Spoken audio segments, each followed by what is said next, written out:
Hi, Michelle. Yeah. Good evening. Hi. My name is NES3 and I'm an RTVF major. And the title for my concept is called Favorites.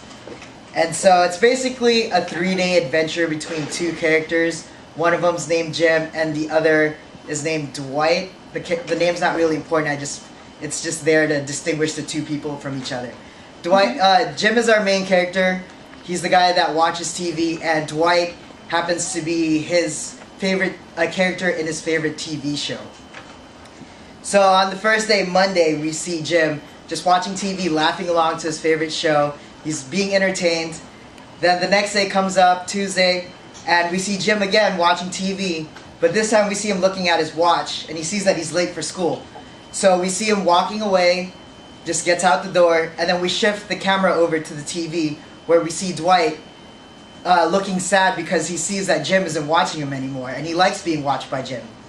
The next day, Jim comes along and installs his Slingbox. And right after his installation's done, he looks at his watch and he notices that he's late for school again. So we turn back to the TV and we see Dwight. He's looking and he's watching Jim walk away, and he's sad. So we see him walk up to the screen. He kind of puts his hand up to it. A tear rolls down his eye, and we see that Dwight is physically sad that Jim is not watching him anymore. He looks off to his right and he sees something different in the room. He sees a Slingbox. He doesn't really know what it does, but he's curious. So he walks over towards the right. The next shot is of Jim on his way to school, and he's walking down the street, and he comes across a TV repair shop.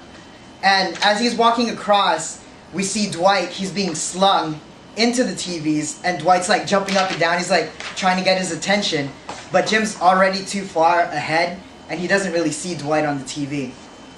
And then the next shot is we see Jim on campus walking along, and he walks by a guy sitting on a bench working on his laptop, and we cut to a shot of the guy behind the guy on his laptop, and he's working on it, and we see Dwight slung into his laptop, and once again he's like trying to get his attention. And the guy on the laptop, he's banging on the laptop because he's wondering where all his work went. Because Dwight's on it all of a sudden, he doesn't know who this guy is. But Jim's already, once again, too far ahead and doesn't notice Dwight. The next shot is of Jim sitting in class. He's kind of bored. He doesn't know what the teacher's talking about. So he's just kind of daydreaming on what he's missing during the show that he left at home. After class, he comes out of the classroom and he notices that his phone's ringing. And so he picks up the phone, and he sees that Dwight has been slung into his cell phone. So he stops, drops his backpack, and like sits in the hallway and resumes the show from where he left off. And then it fades to black, and the words come up, because your favorite shows have their favorite viewers. And then we'll fade into the Slingbox logo. And that's it. All right. All right.